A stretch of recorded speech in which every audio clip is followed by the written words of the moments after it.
ಇದು ಶೋಭಾ ಕರಂದ್ಲಾಜೆ ಅವರ ರಿಯಾಕ್ಷನ್. ಆದರೆ ಇನ್ನು SSLC ಪರೀಕ್ಷೆಯಲ್ಲಿ ಗ್ರೇಡ್ ಮಾರ್ಕ್ಸ್ಗೆ ಬಿಜೆಪಿ ಏನು ವಿರೋಧವನ್ನು ವ್ಯಕ್ತಪಡಿಸ್ತಾ ಇದೆ. ಇದರಿಂದ ಬಿಜೆಪಿ ನಾಯಕರಿಗೆ ಏನು ಪ್ರಯೋಜನ ಆಗತ್ತೆ, ಹಿಂದಿ ಹೇರಿಕೆಯಿಂದ ಅವರಿಗೆ ಏನು ಲಾಭ ಆಗತ್ತೆ ಅಂತೇಳಿ ಅವರೇ ಹೇಳಬೇಕು ಅಂತೇಳಿ ಬೆಂಗಳೂರಿನಲ್ಲಿ ಬಿಜೆಪಿಗರಿಗೆ ಸಚಿವ ಪ್ರಿಯಾಂಕ್ ಖರ್ಗೆ ಅವರು ಪ್ರಶ್ನೆಯನ್ನ ಮಾಡಿದ್ದಾರೆ. ಇವರು ಅಮಿತ್ ಶಾ ಅವರ ಮನವೊಲಿಸೋದಕ್ಕೋಸ್ಕರ ಮಾತಾಡ್ತಾ ಇದ್ದಾರೆ. ಕೇಂದ್ರ ಗೃಹ ಸಚಿವರು ಹಿಂದಿ ಮಾತೃಭಾಷೆ ಅಂತಾರೆ ಅಷ್ಟೇನೆ, ಕೇಂದ್ರಕ್ಕೆ ರಾಜ್ಯ ಭಾಷೆಯ ಮೇಲೆ ಯಾವುದೇ ಜವಾಬ್ದಾರಿ ಆಗಲಿ ಗೌರವವಾಗಲಿ ಇಲ್ಲ. ನೆಲ ಜಲ ಭಾಷೆಗಾಗಿ ನಮ್ಮ ಸಂಸದರು ಅದು ಯಾವ ಹೋರಾಟವನ್ನು ಮಾಡಿದ್ದಾರೆ? ಬೆಂಗಳೂರಿನಲ್ಲಿ ಬಿಜೆಪಿಗರಿಗೆ ಸಚಿವ ಪ್ರಿಯಾಂಕ್ ಖರ್ಗೆ ಮಾಡಿರುವಂತಹ ಪ್ರಶ್ನೆ ಇದು.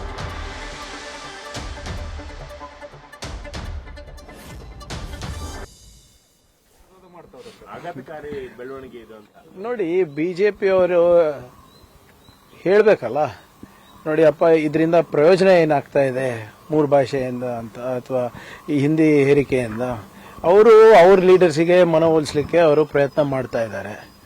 ಅದು ಅವ್ರು ಮಾಡಲಿ, ಅವ್ರ ಸ್ವಾಮಿ ನಿಷ್ಠೆ ತೋರಿಸ್ಬೇಕಂತ ತೋರಿಸ್ಲಿ. ನಾನು ಮುಂಚೆಯಿಂದಾನು ಹೇಳ್ತಾ ಇದ್ದೀನಿ, ಒಂದು ಜವಾಬ್ದಾರಿಯುತ ವಿರೋಧ ಪಕ್ಷದವರಾಗಿ ಸಾಧಕ ಬಾಧಕ ಏನು ಅಂತ ಚರ್ಚೆ ಮಾಡಿಬಿಟ್ಟು ನಮಗೆ ತಿಳಿಸಿದ್ರೆ we are ready to accept also. ಸುಮ್ಮನೆ ಕಾಟಾಚಾರಕ್ಕೆ ಟೀಕೆ ಮಾಡಬೇಕು ಅಂದ್ರೆ ನಾವು ಉತ್ತರ ಕೊಟ್ಕೊಂಡು ಹೋಗೋಕ್ಕಾಗೋದಿಲ್ಲ. ಅವರು ಅಮಿತ್ ಶಾ ಅವ್ರು ಹೇಳ್ದಂಗೆ ಹಿಂದಿನೇ ಇರಬೇಕು, ನಮ್ಮ ಭಾಷಾ ಸಂಸ್ಕೃತಿ ಇರಬೇಕು ಅಂತ ಹೇಳ್ತಾರಲ್ಲ, ಅವರು ಮನವೊಲಿಸ್ಲಿಕ್ಕೆ ಮಾಡ್ತಾ ಇದ್ದಾರೆ. ಅದಕ್ಕೆ ನಾವು ಯಾಕೆ ಕೇಳಬೇಕು? ನಮ್ದು ಕ್ಲಾಸಿಕಲ್ ಲ್ಯಾಂಗ್ವೇಜ್ ಇದೆ. ಕನ್ನಡದ ಇತಿಹಾಸ ಬಹಳ ಪ್ರಾಚೀನವಾಗಿದೆ. ಅದನ್ನ ನಾನು ಉಳಿಸೋದು ಬೆಳೆಸೋದು ಮಾಡಬೇಕಲ್ಲ. ಇವರು ಸಂಸ್ಕೃತ್ ಯೂನಿವರ್ಸಿಟಿಗೆ ಎಷ್ಟು ದುಡ್ಡು ಕೊಟ್ಟಿದ್ದಾರೆ, ಅಥವಾ ಸಂಸ್ಕೃತ ಭಾಷೆಗೆ ಸಾವಿರಾರು ಕೋಟಿ ರೂಪಾಯಿ ಕೊಟ್ಟಿದ್ದಾರೆ. ಕನ್ನಡ ಭಾಷೆಗೆ ಎಷ್ಟು ಕೊಟ್ಟಿದ್ದಾರೆ? ಕಳೆದ 10 ವರ್ಷದಲ್ಲಿ ನನ್ನ ಪ್ರಕಾರ 20 ಕೋಟಿನೂ ಕೊಟ್ಟಿಲ್ಲ. ಅದೇ ಸಂಸ್ಕೃತ ಭಾಷೆಗೆ ಸಾವಿರಾರು ಕೋಟಿ ರೂಪಾಯಿ ಕೊಟ್ಟಿದ್ದಾರೆ. ಎಷ್ಟು ಜನ ಸಂಸ್ಕೃತ ಮಾತಾಡ್ತಾರೆ ಇಲ್ಲಿ? ಅವರಿಗಾನ ಬರುತ್ತಾ? ಅಮಿತ್ ಶಾ ಅವರಿಗಾಗ್ಲಿ, ನಿಮ್ಮ ಮೋದಿ ಅವರಿಗಾಗ್ಲಿ? ಅವರು ಬರೇ ಇದೆಲ್ಲ ನೋಡಿ, RSS ಮನವೊಲಿಸ್ಲಿಕ್ಕೆ ಅವ್ರು ಮಾಡೋದು, ಇವ್ರ ಲೀಡರ್ಸಿಗೆ ಮನವೊಲಿಸಲಿಕ್ಕೆ ನಮ್ಮ ರಾಜ್ಯ ಬಿಜೆಪಿ ಅವ್ರು ಮಾಡೋದು ಅಷ್ಟೇ. ಸರ್, ಇಲ್ಲಿ ಸ್ಥಳೀಯ ಭಾಷೆಗಳಿಗೂ ಕೂಡ ಸಮಸ್ಯೆ ಆಗುತ್ತೆ. ಕೊಂಕಣಿ ಮತ್ತೆ ನೋಡಿ, ಆಡ್ ಭಾಷೆಗಳು ಬಹಳಷ್ಟು ಇದೆ. ತುಳುಗೂ ಕೂಡ ಸ್ಥಾನಮಾನ ಕೊಡಬೇಕು ಅಂದ್ಬಿಟ್ಟು ಸದನದಲ್ಲೂ ಚರ್ಚೆ ಆಗಿದೆ. ನಾವು ಕೂಡ ಪ್ರಸ್ತಾವನೆ ಕಳಿಸ್ತಾ ಇದೀವಿ. ಅದನ್ನೂ ಉಳಿಬೇಕಲ್ವಾ? ನಮ್ಮ ವಿಭಿನ್ನವಾದಂತ ಕಲೆಗಳೇನಿದೆ, ಭಾಷೆಗಳೇನಿದೆ, ನಮ್ಮ ಸಂಸ್ಕೃತಿ ಏನಿದೆ, ಅದಕ್ಕೆಲ್ಲಕ್ಕೂ ಆದ್ಯತೆ ಕೊಟ್ಟು ನಾವು ಮಾಡಬೇಕಾಗ್ತದೆ. ಕೇಂದ್ರ ಸರ್ಕಾರದ ಜವಾಬ್ದಾರಿ ಕೂಡ ಅವ್ರದಲ್ವಾ? ಅವ್ರು ತಾನೇ ಕೊಡೋದು ನಮಗೆ ಈ ಕ್ಲಾಸಿಕಲ್ ಲ್ಯಾಂಗ್ವೇಜ್ ಸ್ಟೇಟಸ್, ಮತ್ತೆ ಯಾವ ನಮ್ಮ ಕಲ್ಚರಿಗೆ ನೀಡಬೇಕಾಗಿರುವಂತ ಮಾನ್ಯತೆ ಅಲ್ಲ. ಅವರಿಂದ ಏನಾಗ್ತಾ ಇದೆ? ನಮ್ಮ ಪ್ರಾಮಾಣಿಕ ಪ್ರಯತ್ನ ನಾವು ಮಾಡ್ತಾ ಇದ್ದೀವಿ. ಏನಪ್ಪ, ಎಲ್ಲಿ ನಾವು ಯೂನಿವರ್ಸಿಟಿಗಳಲ್ಲಿ ಅಧ್ಯಯನ ಪೀಠಗಳನ್ನು ಸ್ಥಾಪನೆ ಮಾಡಬೇಕು ಮಾಡಿದ್ದೀವಿ. ಯಾವುದಕ್ಕೆ ನಾವು ನಿಗಮಗಳು ಮಾಡಬೇಕು ಮಾಡಿದ್ದೀವಿ. ನಾವು ಅಧ್ಯಯನ ಯಾವುದಕ್ಕೆ ಮಾಡಬೇಕು ಮಾಡ್ತಾ ಇದ್ದೀವಿ. ಇವರೇನ್ ಮಾಡ್ತಾ ಇದ್ದಾರೆ? ಕೇಂದ್ರ ಸರ್ಕಾರದವರು ಅವ್ರದ್ದು ಯಾವುದೇ ರೀತಿಯಾದಂಥ ಜವಾಬ್ದಾರಿ ಇಲ್ವಾ ನಮ್ಮ ರಾಜ್ಯದ ಮೇಲೆ, ನಮ್ಮ ಭಾಷೆ ಮೇಲೆ, ಅಥವಾ ನಮ್ಮ ವಿಭಿನ್ನವಾದಂಥ ವಿಶಿಷ್ಟವಾದಂಥ ಇತಿಹಾಸದ ಮತ್ತೆ ಸಂಸ್ಕೃತಿ ಮತ್ತೆ ಕಲೆ ಮೇಲೆ? ಇವ್ರದ್ದೇನು ಜವಾಬ್ದಾರಿನೇ ಇಲ್ವಾ? ಎಂಪಿಗಳು ಯಾಕೆ ಹೋಗಿದ್ದಾರೆ? ಮತ್ತೆ ಅವ್ರು ಎಷ್ಟು ಜನ ಹೋಗಿ ಹೋರಾಟ ಮಾಡಿದ್ದಾರೆ? ಮಾತೆತ್ತಿದ್ರೆ ಬಂದು ಇಲ್ಲಿ ಮೆಟ್ರೋ ದರ ಸ್ವಲ್ಪ ಮೇಲೆ ಏರಿಕೆ ಆದ್ರೆ ಪ್ರತಿಭಟನೆ ಮಾಡೋರು ನಮ್ಮ ನೆಲ ಜಲ ಭಾಷೆ ಬಗ್ಗೆ ಯಾವಾಗ ಚರ್ಚೆ ಮಾಡಿದ್ದಾರೆ? ಯಾವತ್ತೂ ಮಾಡಿಲ್ಲ. ಕನ್ನಡ ಹಾಗೆ ಹಿಂದಿ ವಿಚಾರ ಬಂದಾಗ ಪ್ರತಿ ಬಾರಿಯೂ ಈ ಥರದ ಡಿಬೇಟ್ಗಳು ಆಗ್ತಾನೇ ಇರುತ್ತೆ, ಅದರಲ್ಲೂ ರಾಜಕೀಯವಾಗಿ. ಇಲ್ಲಿ ರಾಜಕೀಯ ಮುಖ್ಯ ಅಲ್ಲ, ಮಕ್ಕಳ ಭವಿಷ್ಯ. ರಾಜಕೀಯ ಏನೇ ಇರಬಹುದು ಇವ್ರದ್ದು. ಶೋಭಾ ಕರಂದ್ಲಾಜೆ ಅವರು ಅಲ್ಲಿ ಒಂದು ಪ್ರಶ್ನೆಯನ್ನು ಮಾಡಿದ್ರು, ಅದು ಸಮಂಜಸ ಪ್ರಶ್ನೆ. ಅದು ಏನು ಅಂದರೆ, ವರ್ಷ ಪೂರ್ತಿ ಸುಮ್ಮನೆ ಇದ್ದು ವರ್ಷದ ಕೊನೆಯಲ್ಲಿ ಅದು ಪರೀಕ್ಷೆಯಂತಹ ಸಮಯದಲ್ಲಿ ಈ ರೀತಿಯಾಗಿ ಹೇಳೋದು ಸರಿಯಲ್ಲ, ಅದು ಮಕ್ಕಳ ಮೇಲೆ ಪರಿಣಾಮ ಬೀರುತ್ತೆ ಅನ್ನೋದು ಖಂಡಿತವಾಗಿಯೂ ಹೌದು.